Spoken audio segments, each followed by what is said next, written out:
আসসালামু আলাইকুম, সবাইকে স্বাগতম। ইলেকট্রনিক্স নিয়ে আমরা যখন কাজ করব তখন আমরা তো সাধারণত নানা রকম ব্যাটারি ব্যবহার করে থাকি এবং সার্কিটের রেজিস্টর ব্যবহার করি, অন্য অনেক ধরনের ইকুইপমেন্টস ব্যবহার করি। কিন্তু আমরা হয়তো একটা জিনিস জানি না, সেটা হচ্ছে সার্কিটের মধ্যে এক এক জায়গায় এক এক রকম ভোল্টেজ থাকতে পারে। ভোল্টেজ বলতে আমরা যেটা বুঝি সেটা হচ্ছে বিভব পার্থক্য বা পটেনশিয়াল ডিফারেন্স। তো কোনো একটি সার্কিটের আমরা ভোল্টেজ কিভাবে পরিমাপ করব এবং সেটা কেন এক এক জায়গায় এক এক রকম হয় সেটা নিয়ে আজকে আমরা আলোচনা করব। আশা করি সবাই আজকের আলোচনাটি উপভোগ করবে। ওকে, আমরা এখানে দেখতে পাচ্ছি যে মাল্টিমিটারের, আমরা এর আগেও দেখেছি যে মাল্টিমিটার যেহেতু মাল্টিপল ফাংশন করে, এ তিনটে জিনিস পরিমাপ করার জন্য মাল্টিমিটার আমরা সাধারণত ব্যবহার করে থাকি। একটা হচ্ছে রেজিস্ট্যান্স, একটা হচ্ছে কারেন্ট, একটা হচ্ছে ভোল্টেজ। তো ভোল্টেজ মাপার ক্ষেত্রে একই রকমভাবে আমাদের এখানে কিছু অপশন আছে, রেঞ্জ আছে। সূক্ষ্ম মাপার জন্য আমাদের সঠিক রেঞ্জটা যদি সিলেক্ট করি তাহলে আমরা মাল্টিমিটারে ভোল্টেজ মাপতে পারবো। এবং আরেকটা জিনিস আমাদের খেয়াল রাখতে হবে যে যখন আমরা কোনো ভোল্টেজ পরিমাপ করতে চাই তখন অবশ্যই আমাদের সার্কিটের মধ্যে ইলেকট্রিসিটি থাকতে হবে। আচ্ছা, এবং আমরা যেই অংশের আমরা ভোল্টেজ মাপতে চাই সেই অংশের দুই প্রান্তে আমাদের আহ, আমাদের ভোল্ট মিটার বা মাল্টিমিটারের দুটো অংশ কানেক্ট করতে হবে। যেমন এইখানে আমরা উপরে দেখতে পাচ্ছি যে আমরা একটা ডায়োড বা এলইডির আমরা যদি মাপতে চাই তাহলে এটার দুই পাশে কানেক্ট করছি, একই সাথে একটা রেজিস্টর আছে সেখানে, এটা দুই পাশে আমরা কানেক্ট করে এটা ভোল্টেজ মাপার চেষ্টা করছি। তো মাল্টিমিটার ব্যবহার ক্ষেত্রে আমাদের যেটা প্রথমে করতে হবে সেটা হচ্ছে মাল্টিমিটারের সঠিক অংশটি এখান থেকে সিলেক্ট করতে হবে, তারপরে আমরা সার্কিটের সেই অংশ পরিমাপ করতে পারবো। এখন মাল্টিমিটারে পরিমাপ ক্ষেত্রে বা ভোল্টেজ মাপার ক্ষেত্রে আমাদের যেই জিনিসগুলো খেয়াল রাখতে হবে সেটা হচ্ছে, আমরা এখানে একটা এক্সাম্পল দেখতে পাচ্ছি। আমরা যখন আমাদের রেজিস্ট্যান্স বা রেজিস্টরগুলা আমাদের সিরিজে কানেক্টেড থাকবে তখন হচ্ছে একরকমভাবে আমাদের ভোল্টেজ এক এক জায়গায় এক এক রকম দেখতে পারবো, এবং পুরো সার্কিটের বিভিন্ন জায়গার যে ভোল্টেজগুলো আমরা থাকবে সেগুলো যদি আমরা যোগ করি তাহলে আমরা যেটা পাবো সেটা হচ্ছে টোটাল ভোল্টেজ বা ভোল্টেজ সোর্স, যেটা থেকে আমরা যে পাওয়ার সোর্স থেকে আমরা ভোল্টেজটা দিয়েছি সেটা। আর এরপরে আমরা যদি প্যারালালি সিরিজে কানেক্টেড থাকে, প্যারালাল কানেকশনের ক্ষেত্রে আমরা জানি যে স্টার্ট পয়েন্ট আর এন্ড পয়েন্ট সবসময় একই জায়গায় থাকে, তাহলে টোটাল দুইটা পয়েন্টে যদি আমরা ধরি টোটাল জিনিসটা আমরা একই পাবো, সব জায়গায় একই রকম, প্রত্যেকটা রেজিস্টরের ক্ষেত্রে আমরা একই রকম ভোল্টেজ পাবো। সমস্যাটা হবে যখন এটা সিরিজে কানেক্টেড থাকে, তখন টোটাল ভোল্টেজটা বিভিন্ন ভাগে ভাগ হয়ে যায়। যাই হোক, এটা ছিল মোটামুটি একটা থিওরিটিক্যাল কথাবার্তা। তো থিওরিটিক্যাল কথাবার্তার ক্ষেত্রে আমাদের যে জিনিসগুলো আমরা জানলাম সেটা হচ্ছে, একটি সার্কিটের মধ্যে আমরা ভোল্টেজ মাপার ক্ষেত্রে অবশ্যই ইলেকট্রিসিটি থাকতে হবে, সার্কিটের মধ্যে পাওয়ার সোর্স থাকতে হবে, এবং একই সাথে সার্কিটের বিভিন্ন জায়গায় বিভিন্ন রকম ভোল্টেজ থাকতে পারে, ডিপেন্ড করে সেই জায়গায় কি পরিমাণ রেজিস্ট্যান্স আছে তার উপরে।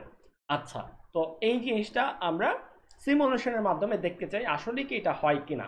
এটার জন্য আমাদের যেটা দরকার সেটা হচ্ছে, আমরা এখন একটা অনলাইন সিমুলেটরে, আজকে অনলাইন সিমুলেটর হিসেবে আমরা টিঙ্কারক্যাড ব্যবহার করছি, আমরা সেখানে চলে যাই।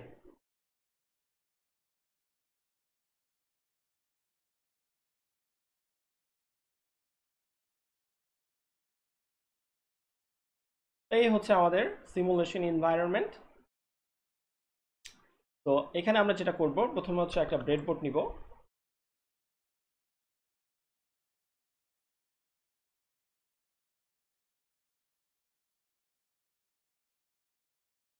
আচ্ছা, তারপরে হচ্ছে আমরা একটা ব্যাটারি নিব।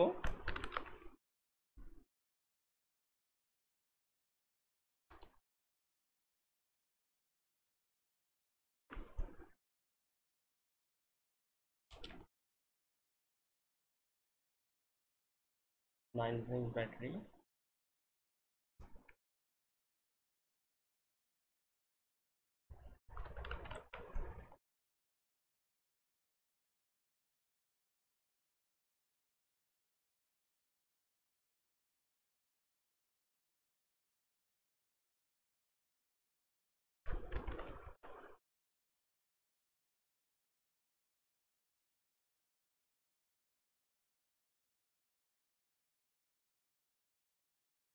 একই সাথে আমাদের কিছু রেজিস্টার যদি আমরা এখানে অ্যাড করি, আমরা এটা 1 কিলো ওহমের রেজিস্টার নিলাম, একটু রোটেট করে নিই।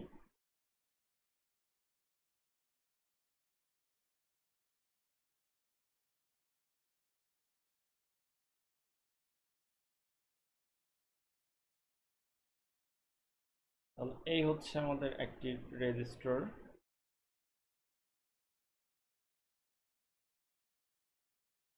আমরা এই হচ্ছে আমাদের ব্যাটারি সোর্স।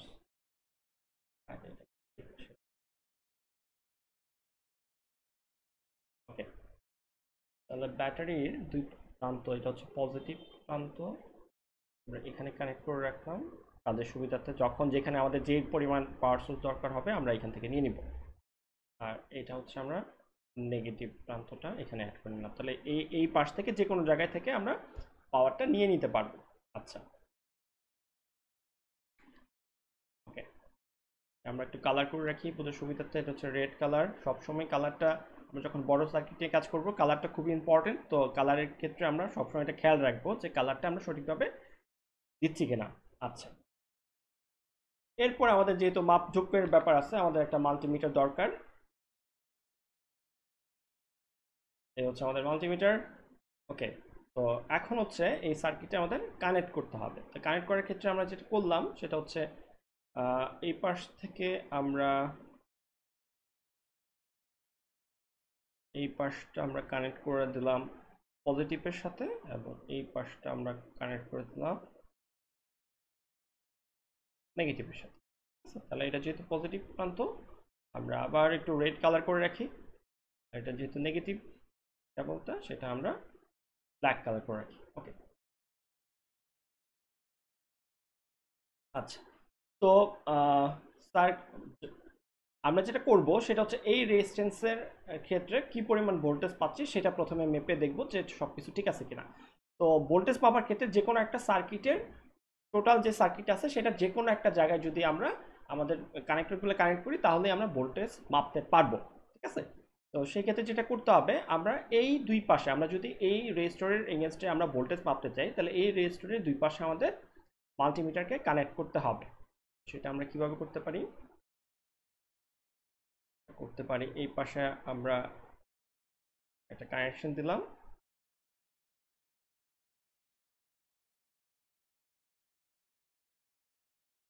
এই পাশে একটা কানেকশন দিলাম।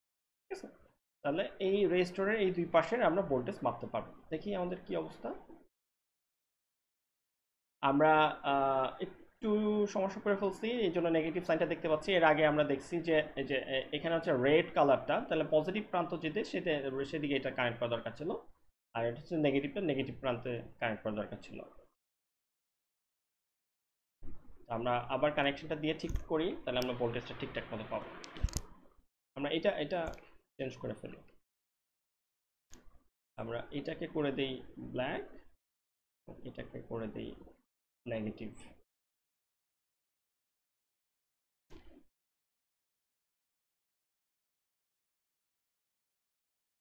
এটা হচ্ছে রেডের সাথে কানেক্টেড, হচ্ছে ব্ল্যাকের সাথে। এখন যদি আমরা সিমুলেশন শুরু করি, 8.99 ভোল্ট মানে আসলে 9 ভোল্ট। আমরা 9 ভোল্টের ব্যাটারি ইউজ করছি এবং এখানেও আমরা 9 ভোল্ট পাচ্ছি যখন আমাদের একটি মাত্র রেজিস্টর এখানে আছে। আচ্ছা, এখন আমরা প্যারালালি যদি আমরা কানেক্ট করি, আমরা প্যারালালি কিভাবে তিনটে রেজিস্টর কানেক্ট করতে পারবো সেটা তো আমরা দেখছি। আরেকটা রেজিস্টর আমরা এর পরে অ্যাড করে দিলাম, তাহলে টোটাল রেজিস্টর যদি এখন দুইটা থাকে তাহলে ভোল্টেজ কিন্তু প্রায় সেম। ঠিক আছে, প্রায় 9 ভোল্টের মতোই আছে। একটু সিস্টেম লস বা একটু সিস্টেমের কারণে একটু কমে যাচ্ছে, কিন্তু 9 ভোল্টই আমরা পাচ্ছি। তাহলে যখন প্যারালালি কানেক্টেড থাকে তখন কিন্তু আমরা সেম ভোল্টেজই পাই। আমরা যদি আবার একটু থিওরিটিক্যাল কনসেপ্টে চলে যাই, আমরা কিন্তু এখানে দেখেছি যে প্যারালাল কানেকশনের সময় প্রতিটা রেজিস্টরের এগেনস্টে আমরা সেম ভোল্ট পাই। এটা 12 ভোল্টের একটা এক্সাম্পল ছিল যে সব জায়গায় 12 ভোল্টই পাওয়া যাচ্ছে। কিন্তু রেজিস্টরগুলো যদি এখন আমরা সিরিজে কানেক্ট করি তখন কি হয় সেটা আমরা এখন একটু দেখে নিই। আচ্ছা, তাহলে এই হচ্ছে আমাদের এনভায়রনমেন্ট। আমরা এই কানেকশনটা একটু খুলে নিই। এটা হচ্ছে, এটা ছিল, এটা হচ্ছে পজিটিভটা। আমরা যেটা করব, রেজিস্টরগুলো এখন সিরিজে কানেক্ট করব। তাহলে সিরিজে কানেক্ট করলে যেটা হবে, এইখান দিয়ে শুরু, এটা কানেক্টেড, আর এটা হচ্ছে শেষ। তাহলে এই জিনিসটা চলে আসবে এখানে।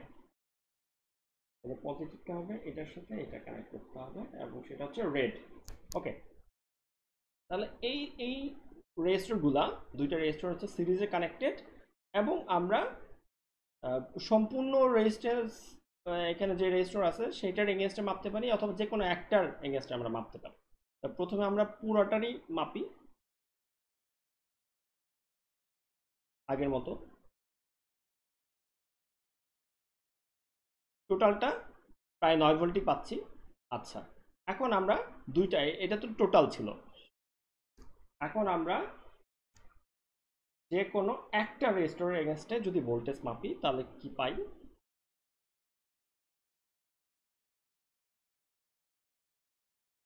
তাহলে এই পয়েন্টে এতটুকু পর্যন্ত হচ্ছে একটা রেজিস্টর, একটা রেজিস্টরের এগেনস্টে যদি আমরা এখন ভোল্টেজ মাপি তাহলে এখন কত পাবো?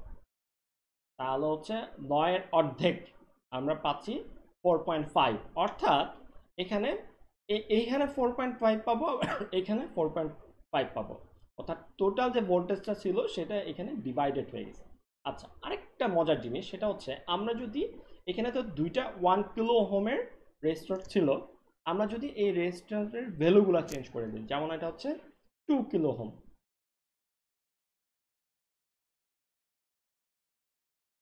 আচ্ছা, তাহলে এটা হচ্ছে 2 কিলো ওহমের একটা রেজিস্টর, এটা হচ্ছে 1 কিলো ওহমের একটা রেজিস্টর। আমরা এখন 2 কিলো ওহমের এগেনস্টে আমরা ভোল্টেজ মাপতে যাচ্ছি। আচ্ছা, তাহলে এখানে আমরা পাচ্ছি 6 ভোল্ট।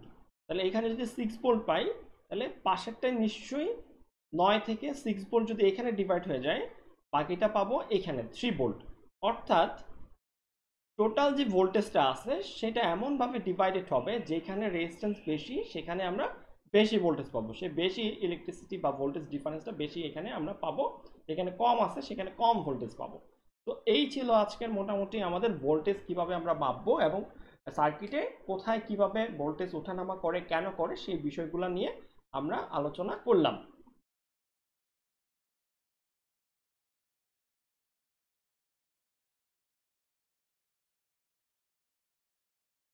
তো আজকের এই আলোচনা থেকে আশা করি যে তোমরা সবাই মোটামুটি বুঝতে পেরেছো যে ভোল্টেজ কি জিনিস। এটা তো সবাই জানো যে ভোল্টেজ হচ্ছে বিভব পার্থক্য।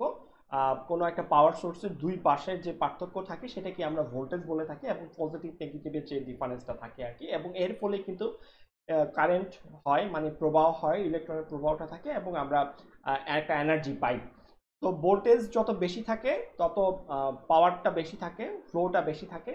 এবং এর আগে আমরা আলোচনা করেছি যখন আমরা রেজিস্টর ব্যবহার করব, রেজিস্ট্যান্সের কারণে এই ভোল্টেজ বেশি থাকার পরেও কারেন্টের প্রবাহটা আমরা কমায় রাখতে পারি। টোটাল বিষয়টা হচ্ছে ওহম, সায়েন্টিস্ট ওহম, উনি এই ব্যাখ্যাগুলো, এই বিষয়গুলো খুব সুন্দরভাবে ব্যাখ্যা করেছে।